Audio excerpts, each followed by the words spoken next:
So remember that we're focusing on quite a number of top stories, one of which is happening in the courts. And former Kilome Member of Parliament Aaron Mwau's case is supposed to be heard today at the High Court. Mwau had filed a petition to stop the repeat presidential poll, saying it was illegal for the IBC to go ahead with the election without allowing candidates to hold fresh nominations. Another one is that activist Okia Omtata also filed a petition seeking a caretaker government in the event that the Thursday poll aborts. We now want to link up with my colleague Murimi Mwangi, who's joining us from the Milimani Law Courts for an update. Murimi, good morning. What can you tell us about Okia Omtata's case so far?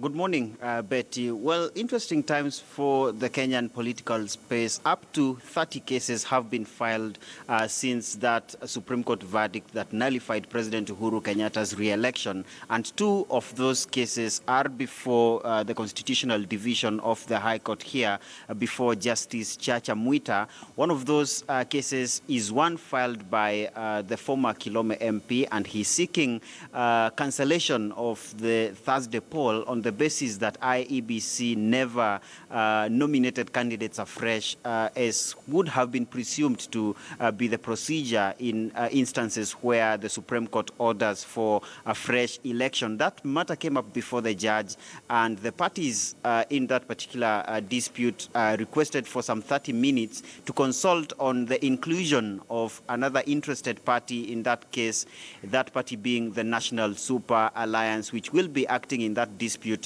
through lawyer Nelson Harvey. Another dispute that is before the same judge today is that filed by activist Okia Omtata.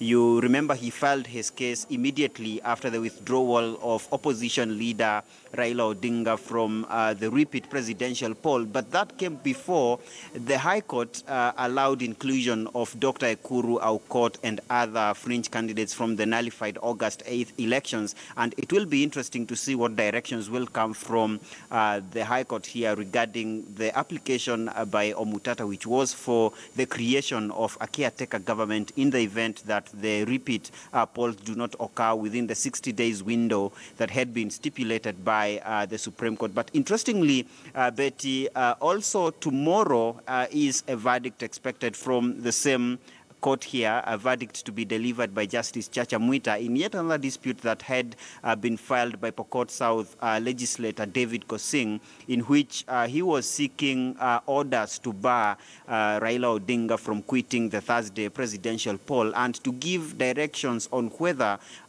he or the opposition coalition can persuade their supporters to boycott the polls, of course, expecting a precedent ahead of that election on Thursday. Betty. All right, Murimi Mwangi there reporting from the Milimani Law Courts. It's going to keep us updated on the 2 cases. That is one by former Kilome Member of Parliament Aaron Mwau and